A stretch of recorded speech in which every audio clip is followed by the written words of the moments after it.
Welcome back to Underworld Unveiled. Today we're diving into the chilling tale of Dennis Rader, the BTK Killer. With a charming facade, his life reveals a haunting exploration of unthinkable violence. Behind his calm exterior lies a darkness that led him to commit horrific crimes against 8 adults and 2 children. And I don't think it was actually the person that I was after, I think it was the dream. I know that's not really nice to say about a person, but they were basically an object. They were just an object, that's all they were. I had more satisfaction building up to it and afterwards than I did the actual killing of the person. Join us as we unravel the disturbing depths of his psyche, uncover the grisly details of his murders, and examine the legacy of fear he left behind. Prepare for a journey into the mind of a true monster. This is a story you won't want to miss. Dennis Rader was born on March 9, 1945 in Pittsburgh, Kansas to William and Dolores Rader. He was the second of 4 children in a working-class family.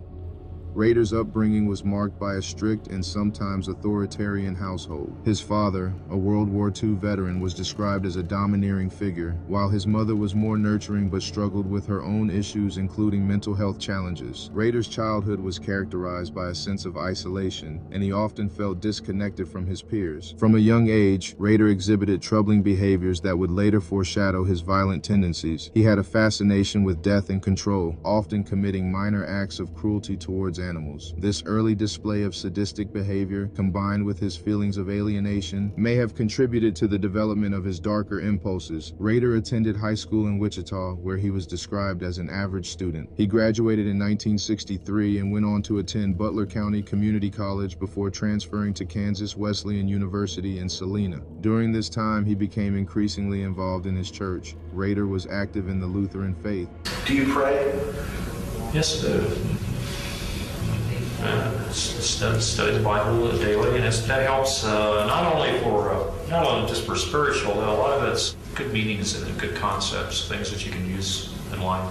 Even serial killers can believe in God. This is not inconsistent with the kind of person who can fulfill his sexual fantasies, who feels he has the right to do it with people whom he dehumanizes, objects, things. A community that would later play a significant role in his life and his efforts to maintain a respectable public image. After college, Rader joined the United States Air Force in 1966, serving for 4 years. His military experience provided him with a sense of discipline and order, which he carried into his civilian life.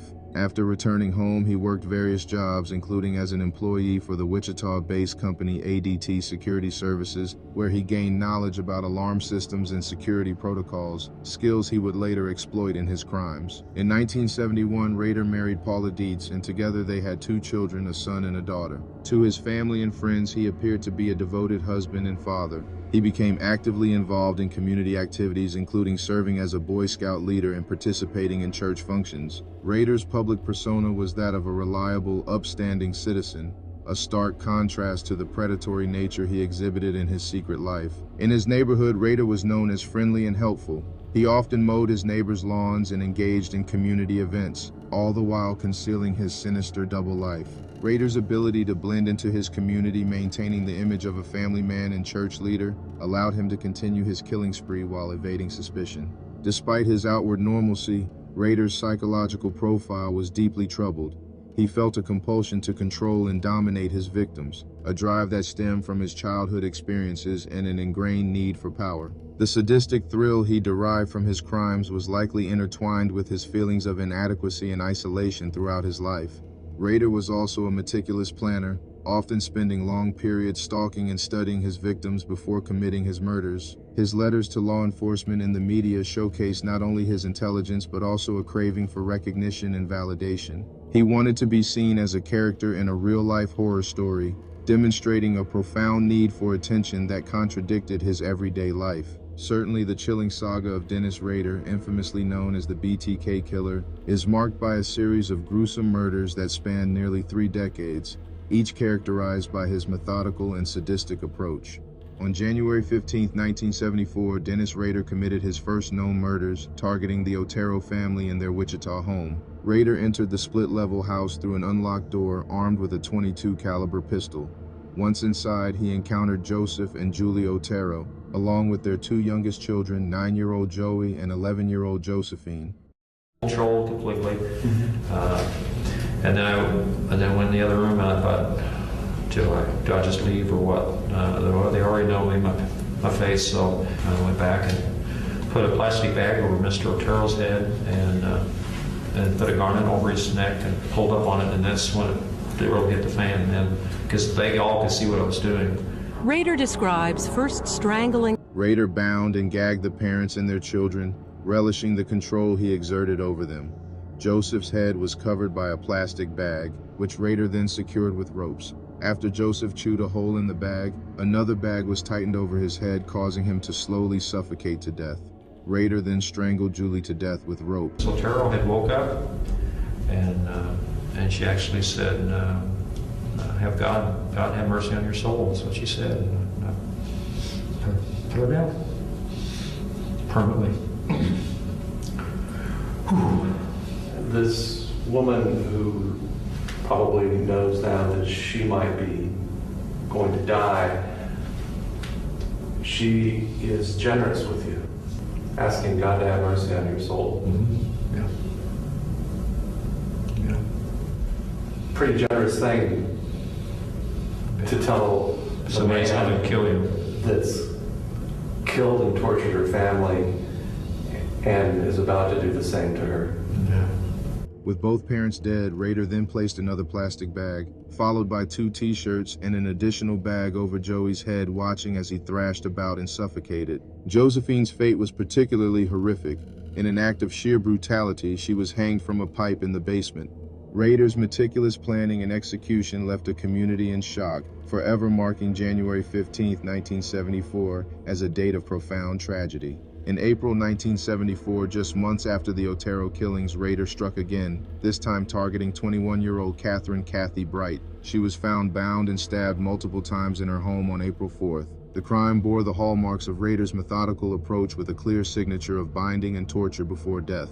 Although he did not initially take credit for Kathy's murder, it would later be confirmed as his work when he referenced it in his communications with authorities. On March 17, 1977, 25-year-old Shirley Ruth Relford was found dead in her home in Wichita. Rader was pursuing Relford and located her by following her 5-year-old son to her home. Shirley had not been feeling well and had sent the boy out for soup. Rader entered their residence and pulled out a handgun from under his jacket, frightening the family. After tying up her 3 children and locking them in the bathroom, Rader took Shirley to the back bedroom. Rader had Shirley restrained while she vomited before tying her legs to her bedpost. Then he strangled her with rope after placing a plastic bag over her head while her children screamed and banged down the hallway. Rader intended to murder Relford's children, but they were luckily able to escape before he could do so. And I don't think it was actually the person that I was after. I think it was the dream. I know that's not really nice to say about a person, but they were basically an object. They were just an object. That's all it were. I had more satisfaction building up to it and afterwards than I did the actual killing of the person. After a long hiatus, Rader resurfaced when he noticed 25-year-old Nancy Jo Fox going into her home in Wichita. He marked her as a potential victim and began stalking her. On December 8, 1977, Rader knocked at her door. When nobody answered, he cut the phone lines before breaking in to wait for Nancy in her kitchen. Fox's murder would be described by Rader as what I call a perfect hit.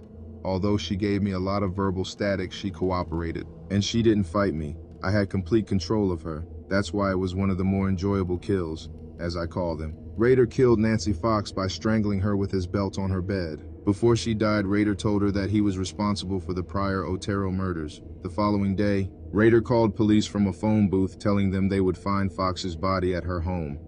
You know, and all of a sudden, and I already cut the phone line. And it's funny because I left my knife, or I left the cutters there. And I had to come back and get those later. But, and the door opened. So here I am, you know. So do I just walk out the back door and they call the police? Or I go for it, and I went for it. Following the murder of Nancy Fox, Rader's need for attention and recognition escalated. He began sending letters to local newspapers, taunting law enforcement and taking credit for his crimes. In one infamous letter he wrote, "How many do I have to kill before I get a name in the paper?" This need for recognition became a recurring theme as he sought to instill fear and exert control over the community. On May 5, 1985, Maureen Hedge was found in Wichita. Rader killed her on April 27th and took her dead body to Christ Lutheran Church, where he was the president of the church council. There he photographed her body in various bondage positions. Rader had previously stored black plastic sheets and other materials at the church in preparation for the murder, and then later dumped the body in a remote ditch. In September 1986, Rader killed Vicki Wegerle, a 28-year-old woman who was found dead in her home. Rader's signature methods were once again in play as he bound her and left behind a gruesome scene. This murder, along with Vicki's identity, would remain hidden from the public for years until Rader began to reference his victims in his correspondence. Rader's 10th and final known victim was 62-year-old Dolores Davis. She was found dead on February 1, 1991, at West 117th Street North and North Meridian Street in Park City, Kansas.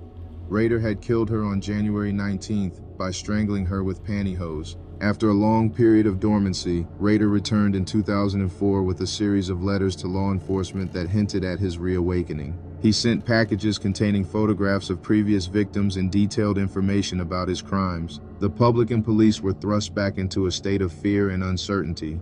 In February 2005, Rader's arrogance led to his downfall when he sent a floppy disk to a local news station. Detectives were able to trace the disk back to him through metadata, leading to his arrest on February 25, 2005. In a chilling confession, Rader admitted to 10 murders, recounting the details with a disturbing calmness that underscored the depth of his psychopathy. Dennis Rader was sentenced to 10 consecutive life terms without the possibility of parole. His confessions revealed not just the brutality of his actions, but also the chilling detachment he felt towards his victims, a stark reminder of the darkness that can reside in seemingly ordinary lives.